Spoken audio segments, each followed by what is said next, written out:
En la década de los 50, antes de que Fidel Castro tomara las riendas de Cuba, el Producto Interno Bruto per cápita de la isla era de unos 2.067 dólares al año. En línea con otros países de Latinoamérica como Ecuador, Panamá y Jamaica, e incluso en niveles similares al PIB per cápita de España.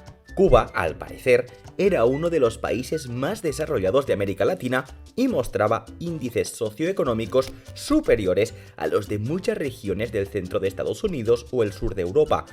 Pero eso comenzó a cambiar hacia finales de los 50 y principios de los 60 con el triunfo de la Revolución. Hoy, el país parece estancado en su pasado prerrevolucionario, ese que genera ese atractivo romántico de los 50 que gracias al turismo la ha salvado de la ruina económica más de una vez y el que hace que muchos nos preguntemos ¿qué tan rica era Cuba antes de Fidel? ¿Realmente era todo tan perfecto? Si es así, ¿cómo llegó entonces Fidel Castro al poder y cómo fue que acabó con la economía de la isla? Para encontrarle sentido a lo que hoy es Cuba, es necesario entender el contexto y en este vídeo te lo daremos. Pero antes de empezar, suscríbete al canal si aún no lo has hecho y dale a la campana para que llegues siempre a tiempo a nuevas publicaciones. Cuba antes de Fidel. Se creía que el siglo XIX marcaría el despertar de la isla cuando se libró del tutelaje español, pero luego llegaría la hegemonía estadounidense en el siglo XX. Más que independencia, parecía dependencia. Para buena parte de los cubanos, Estados Unidos solo había llegado para sustituir a España y la hizo cada vez más dependiente. En 1920 comenzaron los tiempos de las vacas gordas o danza de los millones, luego de que el azúcar se convirtiera en el sustento de la isla, y esta bonanza se tradujo en acciones que cambiaron aspectos de la vida del país. La gran burguesía llevaba una vida que se podría calificar como buena, en el sentido de que podían viajar a Europa o ir de compras a Miami, y la influencia estadounidense se hizo sentir en casi todos los aspectos de la vida en la isla. Numerosos artistas de moda llegaron a Cuba, compañías de teatro, zarzuelas, óperas y operetas europeas, estadounidenses y cubanas se presentaban en la capital y hacían giras por otras provincias. Los circos recorrían el país. Había alrededor de 300 cines en toda la isla, en los que se estrenaban películas europeas, cubanas, pero sobre todo norteamericanas. En cuanto a la música, predominaban los ritmos de origen estadounidense. Los jóvenes escuchaban rock and roll, aprendían inglés en la escuela y seguían la moda de vestir estadounidense.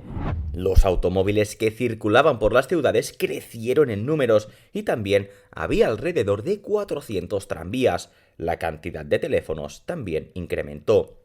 Por esos años comenzaron los vuelos, adoptaron el béisbol e incluso los gigantes de Nueva York visitaron en una ocasión La Habana, aunque la élite prefería practicar deportes como el yachting o el tenis en sus clubes. Las urbanizaciones crecían, sobre todo cerca de las centrales azucareras, donde la alta burguesía comenzaba a americanizar la arquitectura colonial española. La alta demanda de azúcar requería mano de obra, así que se legalizó la importación de braceros, siendo así como llegaron inmigrantes españoles, haitianos y jamaicanos, la mayoría hombres. Hoteles, restaurantes, clubes nocturnos, casinos y campos de golf surgieron en La Habana. Celebridades como Ava Gardner y Frank Sinatra llegaron a cantar en el paraíso cubano.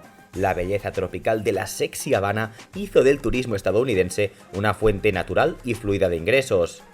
De hecho, en 1955, Cuba llegó a ocupar el puesto 17 del mundo en términos per cápita. La isla era una especie de Las Vegas caribeña, pero en medio de toda esa bonanza se manifestaban problemas sociales. Las vacas gordas no eran para todos y no todos bailaban al ritmo de la danza de los millones. Si bien el país mostraba una imagen de riqueza, todo esto era absorbido de la tierra cubana por una economía extranjerizada y una corrupción reinante. Y es que del otro lado de toda esta opulencia y derroche estaba la clase baja, gente humilde como los cortadores de caña de azúcar, una enorme población rural en pobreza extrema que padecían el llamado tiempo muerto durante los días de zafra, que les dejaba desempleados, molestos y buscando formas de subsistir. Toda esta situación sería un caldo de cultivo para las luchas sociales que luego se producirían en los años inmediatamente posteriores. La revolución de Fidel. Tras el golpe de Batista el 10 de marzo de 1952, comenzó una brutal dictadura de derecha que polarizó a la sociedad cubana y se formó un círculo revolucionario en La Habana en torno a la figura de Fidel Castro. ¿Y por qué surgió esta especie de figura carismática antiestadounidense que convenció a mucha gente? Por un síntoma: el profundo malestar subyacente que había en la isla. Fidel Castro surgió como la manifestación de un malestar, como consecuencia de la incapacidad de un sistema para solucionar los problemas de la población. En el proceso, transformó a Cuba de un patio de recreo para los estadounidenses ricos y la burguesía cubana a un símbolo de resistencia estadounidense. Fidel Castro tomó el poder el 1 de enero de 1959, luego de su exitosa revuelta contra el gobierno de Batista, que era respaldado por Estados Unidos, y entonces comenzó otro tipo de desastre. A pesar de que Castro pensaba en un modelo en el que la isla no estuviera subordinada a extranjeros poderosos, lo cierto es que la dependencia continuó después de 1959. Patrocinante soviético. Los soviéticos reemplazaron a Estados Unidos en su influencia económica sobre la isla y bajo la retórica de la sociedad socialista, Rusia subsidió a la débil economía cubana, lo cual, aunque aumentaba su grado de dependencia, le proporcionaba un paraguas protector a Castro que lo impulsó a la escena internacional. En medio de este contexto, Estados Unidos impuso un embargo a Cuba el 19 de octubre de 1960 y rompió relaciones diplomáticas el 16 de abril de 1961.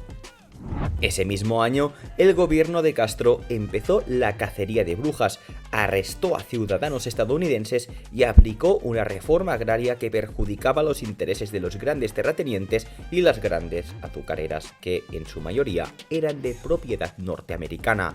A partir de esas decisiones y acciones, Fidel convirtió oficialmente a Cuba en un sistema comunista de partido único. Estados Unidos empleó todo tipo de tácticas represivas para intentar hacer entrar en vereda a Fidel. Entre ellas, organizó una invasión de exiliados cubanos respaldada por la CIA en Bahía de Cochinos en 1961 e innumerables intentos de asesinato, todos fallidos. Como era de suponer, las relaciones entre ambos países se deterioraron rápidamente y el régimen de Castro supo sacar un valor propagandístico a la victoria en Bahía de Cochinos. Fidel se mostró como el hombre que logró derrotar a los yanquis, fortaleciendo y consolidando así su revolución. Durante los primeros años del régimen castrista hubo importantes avances en el campo de la educación y la salud.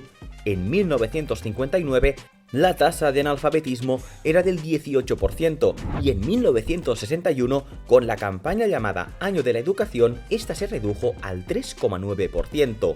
Cuba se convirtió en el primer país de América Latina en erradicar el analfabetismo y al educar a legiones de médicos logró disminuir los índices de desnutrición, mortalidad infantil y casi cualquier otra medición de salud pública. Eso está bien, pensarás, y así es. Cuba comenzó a ser una rara combinación de indicadores sociales del primer mundo con indicadores económicos del tercer mundo. Los avances de la Revolución Cubana en educación, seguridad y salud pública son incuestionables, pero cuando se trata de economía, todo cambia. Mientras Fidel avanzaba con los embargos de todas las empresas comerciales e industriales norteamericanas, Estados Unidos puso fin a las importaciones de azúcar cubana e intensificó el embargo. Fidel comenzó la llamada industrialización instantánea, instalando una amplia gama de industrias para sustituir las importaciones: metalurgia, ingeniería pesada y maquinaria, productos químicos, equipos de transporte e incluso plantas de montaje de automóviles eran el objetivo. Aunque todo esto fue inviable, pues se seguían necesitando la importación de maquinaria, materia prima y bienes intermedios. Tras este fracaso, Cuba se volvió más dependiente que nunca de las exportaciones de azúcar, con un mercado garantizado por el bloque socialista para 5 millones de toneladas anuales. Fidel se propuso la meta de pasar a los 10 millones y como la atención nacional se centró en el azúcar, se sacrificaron otros sectores. Fue en este momento cuando comenzó a adoptarse el famoso enfoque guevarista, que implicaba la creación del llamado hombre nuevo, ese en el que se sacrificaba el bienestar familiar y material por el bien común en aras de un objetivo decretado y aplicado por el partido. Como era de esperarse, la estrategia de los 10 millones de toneladas también fracasó y fue abortada. Simultáneamente a esto, se instaló un denominado sistema financiero y presupuestado, en el cual las empresas debían operar con autonomía financiera y sin contabilidad, es decir, no recibirían ingresos por sus ventas, pero tampoco tendrían que pagar nada por sus insumos. Evidentemente, sin una estructura racional de precios ni el conocimiento de los costos y el valor de producción, esta medida también se convirtió en un fracaso y quedó descontinuada. Fidel continuó y se hizo de los sectores estratégicos del país. La libertad de expresión y de asociación comenzaron a estar ausentes en Cuba. Nacionalizó la radio, la televisión y todos los diarios y revistas del país, disolvió los partidos políticos y persiguió a todos los opositores a su gobierno hasta lograr la prevalencia que aún hoy sigue del Partido Comunista de Cuba. A su vez, los derechos de los trabajadores se suprimieron, ya que los sindicatos independientes y cualquier intento de establecerlos era ilegal. La imposición de controles monetarios dejó sin dinero a las empresas y a las personas, ya que el régimen cubano se apropió de toda la banca, desapareciendo así la columna vertebral de la empresa privada nacional. En la ofensiva revolucionaria de 1968, el gobierno de Fidel Castro expropió la mayor parte de las restantes pequeñas empresas privadas, argumentando que eran explotadoras y deformaban el carácter altruista de su tan nombrado hombre nuevo. Y es que, al parecer, la moralidad burguesa había que hacerla desaparecer. Esta lista de errores económicos dejó como resultado una sola clase social en la mayor de las Antillas: la pobreza igualitaria. Fidel demolió a la clase media, se apropió de las empresas, las quebró y reprimió a todo aquel que se opusiera a sus medidas. Los soviéticos financiaron durante décadas al castrismo y ese grado de dependencia fue evidente después de 1989, cuando al desplomarse el comunismo ruso y finalizar la ayuda del Kremlin a Cuba, la isla se vio inmersa en una catástrofe económica conocida como el Período Especial, un periodo que vio recrudecer un embargo estadounidense que también se convirtió en responsable de la calamidad del pueblo cubano. De esta manera, Cuba se quedaba sola y con un líder obstinado al mando. En este periodo, el Producto Interno Bruto de la isla se redujo a más de la mitad, los lujos ya hace tiempo que habían desaparecido y dieron paso al racionamiento y el sacrificio. Una parte de la población se sentía liberada de las influencias extranjeras y coloniales por primera vez en su historia, pero en la realidad la situación no era nada fácil. A falta de los generosos subsidios soviéticos, la emigración ilegal se convirtió en un problema creciente. Miles de cubanos comenzaron a subirse en balsas y otros objetos flotantes improvisados con cualquier tipo de materiales precarios a fin de cruzar un mar infestado de tiburones y llegar como refugiados a Estados Unidos. Más de 35.000 cubanos se lanzaron al mar en la llamada crisis de los balseros en 1994, la mayor ola de migrantes cubanos ilegales desde el éxodo del Mariel en los 80. El acuerdo cubano-estadounidense para limitar la emigración ilegal tuvo un efecto no deseado, al convertir el contrabando de cubanos hacia los Estados Unidos en un negocio importante. Una de las soluciones que el régimen encontró para reemplazar la ayuda soviética fue el turismo, pero los recursos seguían siendo insuficientes. Los cubanos que se veían en los nuevos hoteles inaugurados en los 90 eran sirvientes y no huéspedes. Las diferencias jerárquicas entre los turistas y los locales eran cada vez más evidentes. Un nuevo patrocinador. En la primera década del siglo XXI, Cuba siguió dependiendo de ayuda extranjera para su estabilidad económica. La bonanza petrolera hizo que Venezuela se convirtiera en el nuevo protector económico de la isla. El masivo subsidio que el gobierno chavista bolivariano le ofreció a la mayor de las Antillas la sacó de apuros durante un buen tiempo, hasta que su nuevo aliado sucumbió a un colapso económico nunca antes visto en su historia, haciendo que el régimen cubano volviera a la casilla casilla de partida. Con la ayuda soviética, Cuba tuvo su equivalente al Plan Marshall, pero eso no ayudó a que se industrializara, dejando a la vista los límites del sistema socialista. La Cuba antes de Fidel era como muchos países de Latinoamérica: elecciones fraudulentas, manifestaciones reprimidas, desapariciones de opositores, servicios básicos en manos foráneas, analfabetismo y desnutrición, los casinos y hoteles por encima de la salud, la educación y el deporte, en fin. Todo eso hizo que surgiera un Fidel Castro como salvador, pero ¿cumplió su objetivo? Tenemos a la Cuba de hoy como respuesta. ¿Tú qué opinas? ¿Quién será el siguiente salvador de la isla? ¿Podrá la economía cubana encontrar un camino distinto que la haga recuperar el nivel de vida de la gente común? Déjame tu opinión en la cajita de comentarios y regálame un like si te ha gustado. Es gratis y me ayuda a seguir creando contenido para ti.